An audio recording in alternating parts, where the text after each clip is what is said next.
Здравствуйте! В эфире новости спорта, в студии Сарглана Захарова.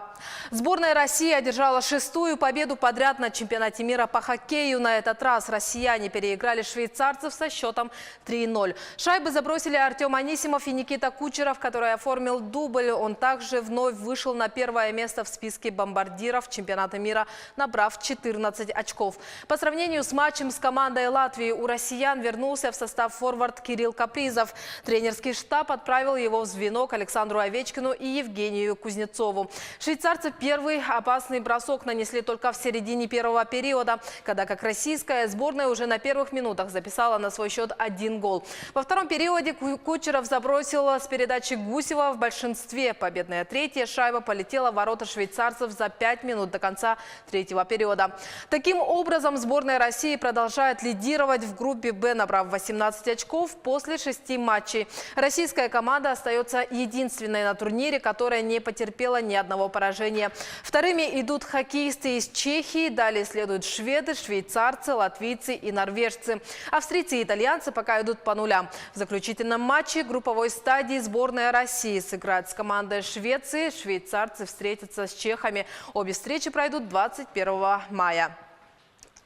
Московский ЦСКА стал победителем баскетбольной Евролиги. В финале турнира российский клуб победил турецкий Анадолу Эфес со счетом 91-83. Финал 4 турнира проходил в испанском городе Витория-Гастейс. Самыми результативными игроками матча в составе ЦСКА стали Уилл Клайберн и Кори Хиггинс, в активе которых по 20 очков. В составе Анадолу Эфеса больше всех очков набрал Шейн Лакрин – 29.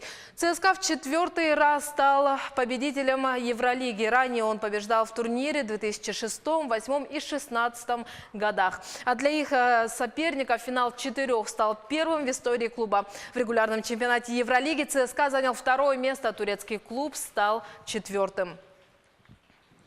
«Зенит» впервые в 2019 году проиграл в чемпионате России по футболу, уступив Ростову в матче 29-го тура российской премьер-лиги. Единственный гол с пенальти забил полузащитник Ивелин Попов. Поражение для «Зенита» стало первым в этом году. В предыдущий раз подопечные Сергея Симака проигрывали 9 декабря 2018 года казанскому «Рубину» со счетом 1-2. «Зенит», гарантировавший себе чемпионство в 27-м туре, набрал 61 очко после 29 матчей. Ростов идет 7-м, имея в активе 41 очко после 29 встреч. В заключительном туре «Зенит» дома сыграет с красноярским «Енисеем», а Ростов на выезде встретится с грозненским «Ахматом». Обе встречи пройдут 26 мая. 300 школьников и студентов приняли участие во всероссийском массовом соревновании по спортивному ориентированию «Российский Азимут-2019». Они прошли в Центральном парке культуры и отдыха города Якутска. На мероприятии побывал наш корреспондент Руслан Варламов. Данный вид спорта появился в нашей стране относительно недавно и уже быстро развивается. С каждым годом находит все больше участников. В нем участвуют как профессиональные спортсмены, так и любители, в том числе и дети школьного возраста. В прошлом году было 220 городов, в этом году еще больше. И мы также присоединяемся к этому движению. Спортивное ориентирование – это очень активный вид спорта. Полезен он детям тем, что развивает одновременно и умственную деятельность, и физическую деятельность. На старте каждому выдают карту с локацией контрольных пунктов. Ориентируясь по нему, участники должны пройти неизвестную им трассу и собрать определенное количество пунктов, тем самым отмечая у себя на листочке. Шансы есть, конечно. Правда, российский азимут такой старт, где бегут все вместе, и там будет, получается, как лотерея. Кто как пробежит, за кем пробежит. Кому как повезет, можно сказать. Как отмечают участники, в спортивном ориентировании интеллект важнее физических данных и выносливости. Это скорее интеллектуальный вид спорта.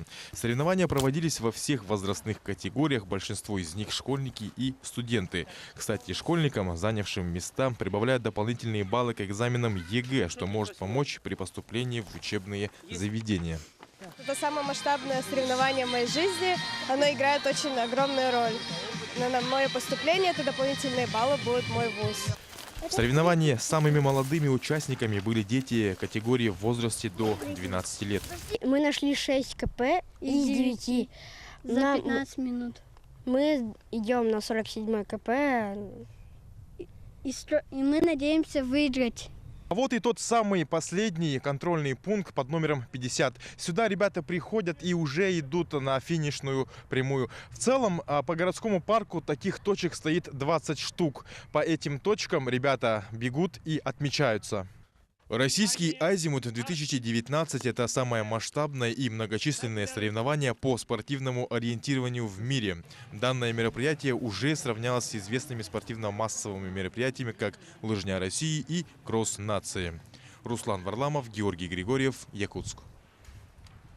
Юные гроссмейстеры Дальнего Востока оспаривают звание чемпионов. В Якутске стартовал второй этап 9-й летней спартакиады учащихся России 2019 года. По шахматам побывал на соревнованиях интеллектуалов и мой коллега Василий Посельский.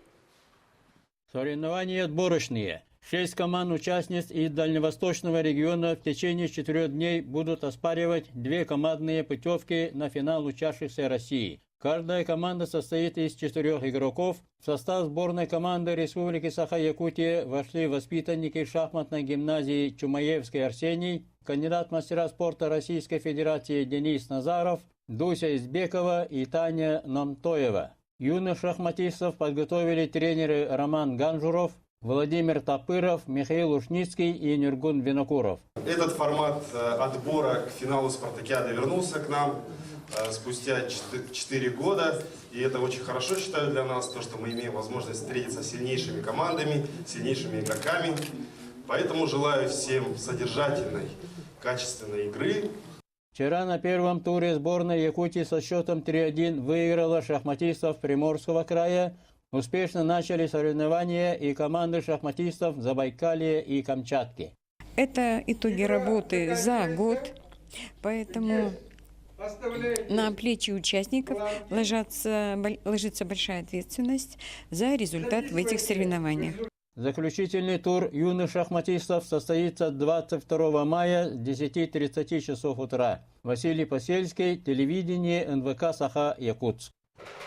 Это были новости спорта. Всего доброго.